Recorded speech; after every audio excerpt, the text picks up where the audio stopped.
It's a new year and a new chance for you to make a fresh start with your compliance. For the next 31 days on the FCPA Compliance Report, we're going to be bringing you a daily tip, strategy, or idea that you can use to improve your program. Here's your host, Tom Fox, the Compliance Evangelist. I heard James Doty, when he was the acting commissioner of the Public Accounting Oversight Board, or the PCAOB, speak, and he was asked if the board or its subcommittees which handle audit or compliance were a part of the board's internal controls. He answered that yes, he believed that one of the roles of either an audit committee, compliance committee, or indeed a full board was to act as an internal control. I'd never thought about the board or a subcommittee of the board as an internal control, but the more I thought about it, the more I realized that this is a key element of any best practices compliance program, to have your board as an internal control.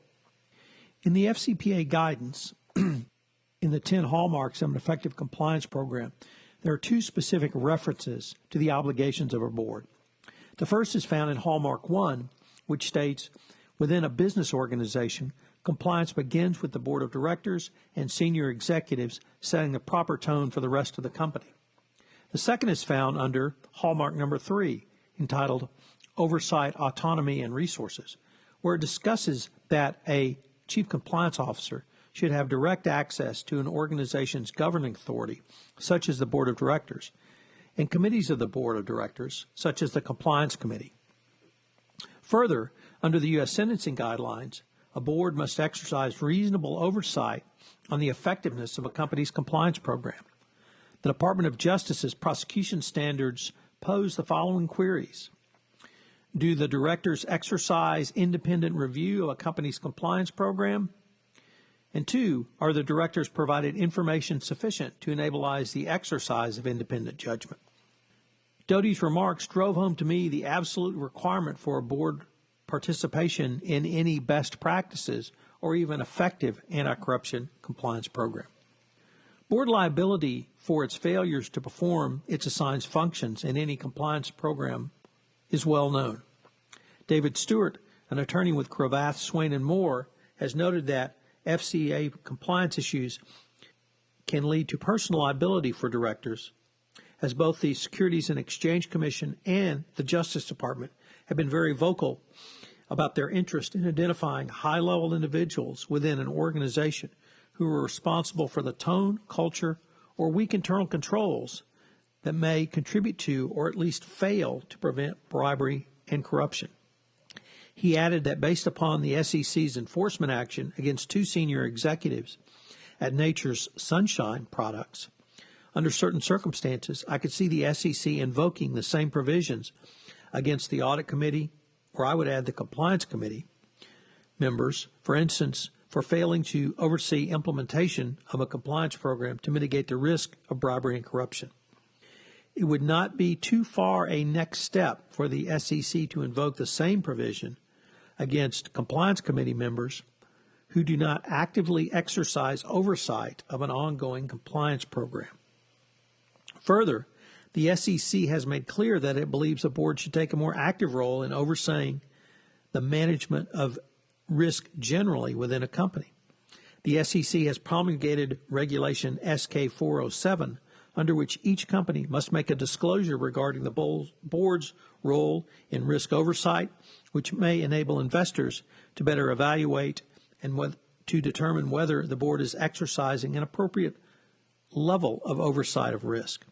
If this disclosure is not made, it could be a securities law violation and subject the company to fines, penalties, or even profit disgorgement. I believe that a board must not only have a corporate compliance oversight committee in place, but must actively oversee that function. Further, if a board's business plan includes a high-risk proposition, there should be additional oversight. So, for instance, in the realm of anti-corruption compliance, are you doing business in a high-risk geographic location? Are you doing business with a number of government or state-owned enterprises? Or does your products require some type of government licensing or approval to go to market. So this might mean that if you have a department store in certain countries, simply getting your products in may make it high risk. If they're perishable products and you may be subject to bribery and corruption claims at import, that could raise your risk even higher. In other words, there's an affirmative duty for a board to ask tough questions. But it's more than simply having a compliance program in place. The board must exercise appropriate oversight of the compliance program and indeed the compliance function. The board needs to ask hard questions and be fully informed of the company's overall compliance strategy going forward. The board must act as a sand in the shoe of a chief compliance officer. It's there to raise questions. It's there to irritate. It's there to make the chief compliance officer look at areas that he may not have. So a board's oversight is part of effective compliance internal controls. It would follow from this that the failure to do so may result in something far worse than bad governance. Failure to engage in oversight could lead to an FCPA violation, but I would like to emphasize that there may be independent board liability for failure to exercise that oversight. Certainly in the United Kingdom, under the UK Bribery Act, this is a distinct possibility under adequate procedures. If a board does not exercise the oversight function, it could be vicariously liable. So what are the three key takeaways for today? First and foremost, there has to be active oversight.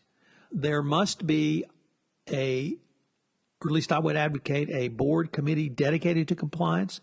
I think it should be moved out of the audit committee and have a separate compliance committee so that there can be, with, as I've previously noted, compliance expertise so that you can bring to bear those precise compliance oversight resources to the compliance function.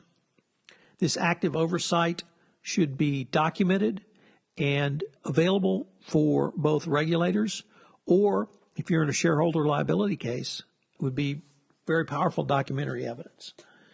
A board must take a look at the design of a company's internal compliance controls. You can do this through requesting risk mapping, or rather mapping of your internal controls to not only the COSO framework, but the 10 hallmarks of an effective compliance program, 6 principles of adequate procedures under the UK Bribery Act, the OECD, 13 good principles, or a variety of others. But there must be oversight of the design of internal controls. Finally, and I think this is the key takeaway, is that failure to engage in any of the active oversight or other activities I've talked about could be an independent Sarbanes-Oxley violation, because you probably don't think of the board as an internal control. But if you don't have effectiveness at board governance over risk and over compliance, that alone could be a failure of Sarbanes-Oxley and lead to company liability. Thank you for listening to this episode of 31 Days to a More Effective Compliance Program, where we're going to take a look at the role of the Board of Directors in a best practices compliance program. This production of 31 Days to a More Effective Compliance Program is a special production of the Compliance Podcast Network. I hope you will join me again tomorrow. This podcast is a part of the C-Suite Radio Network. For more top business podcasts, visit c-suiteradio.com.